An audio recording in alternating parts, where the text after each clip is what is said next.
মহারাজাদের সামনে পরিচিত করার সুযোগটা নিতে চাই।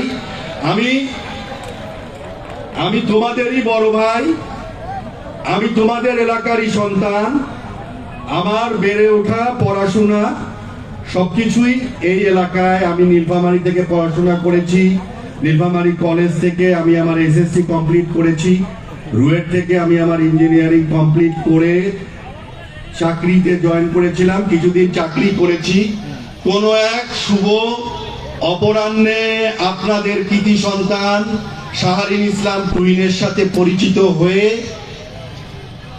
নতুন করে স্বপ্ন দেখার আশা নিয়ে চাকরি ছেড়ে দিয়ে ছোট ছোট উদ্যোগে নীলফামারী দিয়ে শুরু করেছিলাম আমার এই পদযাত্রা। কিন্তু আমরা যেভাবে নীলফামারীকে পরিবর্তন করতে চেয়েছি, বারবার কোথাও না কোথাও আমরা হোঁচট খেয়ে গেছি। তাই এই যে না করার যে বেদনা, না করার বেদনা থেকেই আজকের এই সম্মেলন। প্রকৌশলী শাহরিন ইসলাম তুহিন, আমি তার জ্ঞানমুগ্ধ একজন সাগরিদ বলতে পারেন। যে মানুষটা শুধু স্বপ্ন স্বপ্ন স্বপ্ন, ডোমার ডিমলা নিয়ে তার ভাবনা, ডোমার ডিমলাকে পরিবর্তন করার যে তার চিন্তা, এটা আমার ভিতরেও একটি ক্ষুধা তৈরি করেছে।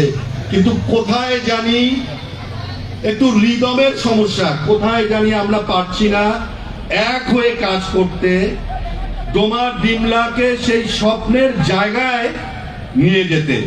তাই আমরা আমাদের সেই দুর্বল জায়গা খুঁজে পেয়েছি।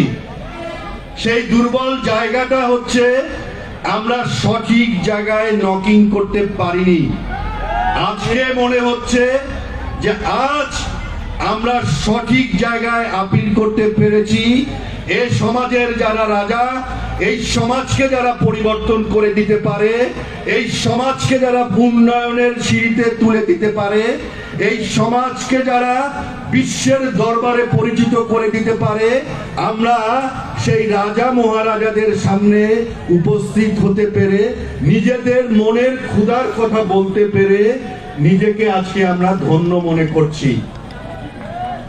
আজকে এই মঞ্চে বসে যারা তাদের সমস্যার কথাগুলো বলল, আসলে সমস্যার কথাগুলো আমরা কাকে বলছি? এই সমস্যার সমাধান কে করবে? আমাদের সমস্যার সমাধান কে করবে? আমাদের সমস্যার সমাধান আমাদেরকেই করতে হবে।